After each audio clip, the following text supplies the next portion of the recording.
Hi dudes, நான் தான் உங்கள் கேடி பிரபா. இன்றைக்கி ஈஸி அண்ட் டேஸ்டான பாஸ்தா தான் எப்படி பண்ணுறதுன்னு பார்க்க போகிறோம். ஃபர்ஸ்ட் நல்லா தண்ணி சூடானதுக்கப்புறமா கல்லுப்பு போட்டு பாஸ்தா நல்லா ஆட் பண்ணி வேக வச்சுக்கோங்க.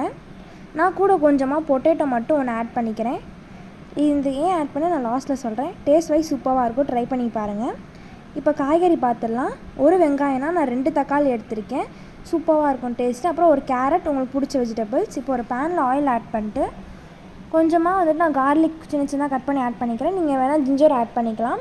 இப்போ வேக வச்ச போட்டவை நான் குட்டி குட்டி ஆட் பண்ணி அதையும் ஃப்ரை பண்ணிக்கிறேன். நெக்ஸ்ட் ஆனியன் ஆட் பண்ணி உங்களுக்கு தேவையான வெஜிடபிள்ஸ் எல்லாமே நீங்கள் ஆட் பண்ணி நல்லா அதை ஃப்ரை பண்ணிக்கோங்க.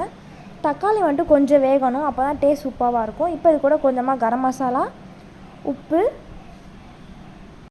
தேவையான அளவு சேர்த்துக்கோங்க. நெக்ஸ்ட் வந்துட்டு நான் கெச்சப் ஆட் பண்ணிக்கிறேன்.